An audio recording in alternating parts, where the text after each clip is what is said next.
আসরের নামাজ পড়ে হাঁটতে বের হয়েছে তাহমিদ ও মামুন। হাঁটতে হাঁটতে তাহমিদ বলল, সকালে কি বলতে চেয়েছিলে মনে আছে তো? মামুন বলল, হ্যাঁ মনে আছে। তাহলে বল। শোন তাহমিদ, আমি জানি বিবাহপূর্ব প্রেম ভালোবাসা ইসলামে নিষিদ্ধ। সেই সাথেও জানি সংসার জীবনে সুখী হতে চাইলে ভালো স্ত্রীর কোনো বিকল্প নেই। তাই গুনাহ জানা সত্ত্বেও আমি প্রেম করি। কিন্তু কেন? প্রেম করে লাভ কি? প্রেম করলে মেয়ে তথা প্রেমিকা সম্পর্কে পুরোপুরি ধারণা নেওয়া যায়।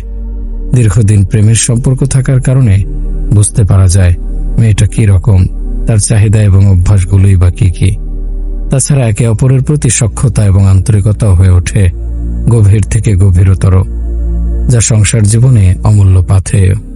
আচ্ছা মামুন, সত্যি করে বলতো, তোর জানা মতে কতজন মানুষ প্রেমে করে বিয়ে করেছে এবং সংসার জীবনে তারা খুব সুখী হয়েছে? আর কতজন মানুষ প্রেম না করে বৈধভাবে বিয়ে করেছে এবং সুখময় দাম্পত্য জীবন লাভ করেছে? আমাদের গ্রামের লোকদের মধ্যেই জরিপ করে দেখ, যারা প্রেম করে বিয়ে করে তাদের অধিকাংশই সংসার জীবনে সুখী হয় না। দাম্পত্য কলহ তাদের পিছু ছাড়ে না। আর যারা স্বাভাবিক নিয়ম মেনে বিয়ে করে তারা সকলেই সংসার জীবনে কম বেশি সুখী হয়, এমনটি আমি জানি। তাহলে তুই প্রেম করিস কেন? আমি কেন প্রেম করি তা তো একটু আগে বললামই। আসলে যারা প্রেম করে তারা সকলে বিয়ের পূর্বে তোর মতো মিথ্যে স্বপ্ন দেখে, কিন্তু যখন বিয়ের পিঁড়িতে বসে তখন তাদের স্বপ্ন ভেঙে যায়। ফলাফল তাদের ধারণার বিপরীত হয়। তাই তো দেখা যায় যারা প্রেম করে বিয়ে করে তারা সুখময় জীবনের পরিবর্তে দুঃখে ভরা জীবন পায়। আর যদি ভাগ্যক্রমে কেউ সুখী হয়েও যায়, তবু অবৈধ প্রেম ভালোবাসার কারণে গুনাহগার তো নিশ্চয় হবে।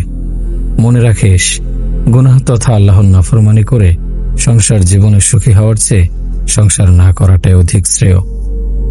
কিন্তু তাহমিদ, বর্তমানে যে অবস্থা, প্রেম না করলে মনের মতো গুণবতী স্ত্রী পাবো কোথায়? শোন মামুন, আল্লাহ পাক আমাদের স্রষ্টা। কোন পথে চললে আমরা সুখময় জীবন পাব তা তিনিই ভালো জানেন। সংসার জীবনে সুখী হওয়ার জন্য প্রধান শর্ত হল স্ত্রী সন্তান ভালো তথা আদর্শবান হওয়া। স্ত্রী যদি কথা না শোনে, সন্তান যদি অবাধ্য হয়, তাহলে সে লোক কোটি কোটি টাকার মালিক হলেও সংসারের সুখের দেখা পাবে না। তাই আল্লাহ পাক দয়া করে আমাদেরকে দোয়া শিখিয়ে দিয়েছেন, যেন আমরা ভালো নেককার স্ত্রী সন্তান লাভ করে সুখময় জীবন লাভ করতে পারি। কি দোয়া? দোয়াটি হলো, রব্বানা হাবলানা মিন আজওয়াজিনা ওয়া যুররিয়াতিনা কুররাতা আ'ইনি ওয়াজআলনা লিল মুত্তাকিনা ইমামা। এই দোয়াটি পাঠ করলে ভালো স্ত্রী পাওয়ার জন্য প্রেম করে গুনাহগার হতে হবে না। তাই এখন থেকে বেশি বেশি করে এই দোয়াটি পাঠ করবে। ইনশাআল্লাহ এই দোয়া নিয়মিত পাঠ করলে এবং পাত্রী নির্বাচনের জন্য হাদিস শরীফে যে নিয়ম বর্ণিত আছে তা অনুসরণ করলে আল্লাহ তাআলা তোকে অবশ্যই নেককার স্ত্রী সন্তান দান করবেন। পাত্রী নির্বাচনের ক্ষেত্রে হাদিস শরীফে বর্ণিত নিয়মগুলো কি কি? তুই কি এখনই বিয়ে করবি? না, যখন বিয়ের জন্য পাত্রী খোঁজার ইচ্ছা করবে তখন বলবো। আমি তোকে চিনি, এখন বললে কিছুই মনে থাকবে না তোর। এর চেয়ে বরং তোকে যা বললাম তা কর। কোরআনে বর্ণিত দোয়াটি নিয়মিত পড়। নামাজের পর বা যখনই আল্লাহর দরবারে মোনাজাত করিস তখন এই দোয়াটি পড়বে। মনে রাখবে, আল্লাহর বিধান পালনের মধ্যেই রয়েছে দুনিয়া ও আখিরাতের সুখ, শান্তি ও সফলতা। আরো মনে রাখবে, যে ব্যক্তি 4টি বস্তু পেয়েছে সে দুনিয়া ও আখিরাতের সকল কল্যাণ পেয়েছে। 1. জিকিরকারী জবান, 2. আল্লাহর শুকর আদায়কারী অন্তর, 3. দিনের জন্য কষ্ট স্বীকারকারী শরীর, 4. নেককার স্ত্রী। তুই যদি এই 4টি বস্তু হাসিল করতে পারিস তাহলে অবশ্যই সুখময় জীবনের সন্ধান পাবে ইনশাআল্লাহ। ইতিমধ্যে মাগরিবের নামাজের আজান শুরু হয়ে গেল। আজান শুনে কথা বন্ধ করল তাহমিদ। আজানের জবাব দিতে দিতে মসজিদে পৌঁছল তাহমিদ। সেই সাথে মসজিদে এলো মামুনও। মাগরিব নামাজের ফরজ আদায় শেষে সুন্নাত আওয়াবিন পড়ে বাড়ি ফিরল তাহমিদ। বিশেষ ওজর না থাকলে মাগরিবের পর আওয়াবিন পড়া তরক হয় না তাহমিদের। কেননা সে জানে রাসূল সাল্লাল্লাহু আলাইহি সাল্লাম বলেছেন, যে ব্যক্তি মাগরিবের পরে 6 রাকাত আওয়াবিন নামাজ আদায় করে, যার মধ্যে মাগরিব নামাজ ও আওয়াবিন নামাজের মধ্যবর্তী সময়টুকুর মধ্যে কোনো মন্দ কথাবার্তা বলেনি, তাহলে আল্লাহর ইচ্ছায় তার জন্য এই 6 রাকাত নামাজ 12 বছর ইবাদতের সমান করা হবে। অর্থাৎ 12 বছর ইবাদত করলে যে সওয়াব পেত, 6 রাকাত আওয়াবিন নামাজের বিনিময়ে সে সওয়াব পাবে। বিছানায় শুয়ে আছে তাহমিদ, ঘুমানোর ইচ্ছা নেই, একটু বিশ্রাম নেওয়াই উদ্দেশ্য। এই সময়টুকু অযথা নষ্ট করতে চায় না তাহমিদ। মনে মনে দরুদ ইব্রাহিম পাঠ করছে, কারণ সে জানে সুখময় জীবন লাভের জন্য মনোবাসনা পূর্ণ হওয়া এবং সমস্যা সমাধান হওয়া খুবই জরুরি। আর দরুদ পাঠ হল সমস্যা সমাধানের অন্যতম হাতিয়ার। হযরত উবাই ইবনে কাব রাদিয়াল্লাহু আনহু থেকে বর্ণিত, তিনি বলেন, আমি রাসূলুল্লাহ সাল্লাল্লাহু আলাইহি সাল্লামের খেদমতে আরজ করলাম, হে আল্লাহর রাসূল, আমি আপনার উপর বেশি বেশি দরুদ পাঠ করতে চাই। সুতরাং আপনি বলে দিন, আমি আমার দোয়ার কতটুকু অংশ দরুদের জন্য ব্যয় করব। রাসূল সাল্লাল্লাহু আলাইহি সাল্লাম বললেন, তুমি যতটুকু চাও।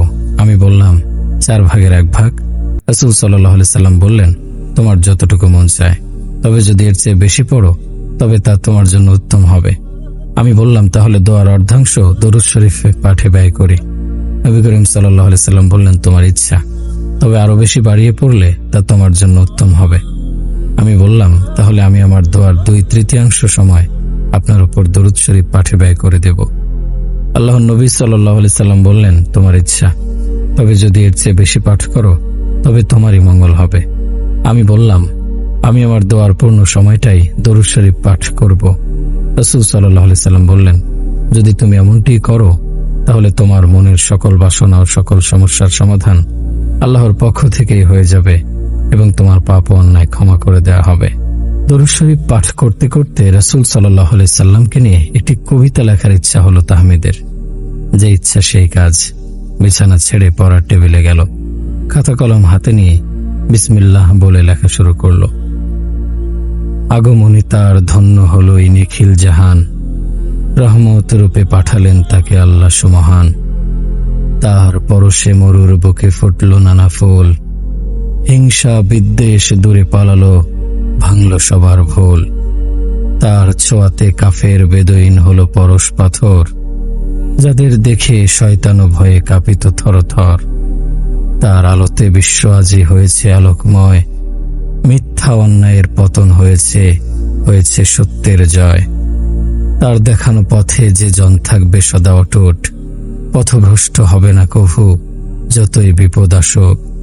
তার উসিলায় সৃজিলেন প্রভু তামাম সৃষ্টিকুল, তিনি মুদের প্রিয় নবী মুহাম্মদ রাসূল সাল্লাল্লাহু আলাইহি ওয়াসাল্লাম। খানিক পরে মসজিদের মিনার থেকে ভেসে এলো আজানের চিরচেনা সুমধুর সুর। তাহমিদ বুঝতে পারল এশার নামাজের সময় হয়ে গেছে, তাই পবিত্রতা অর্জন করে মসজিদ অভিমুখে রওনা হলো সে।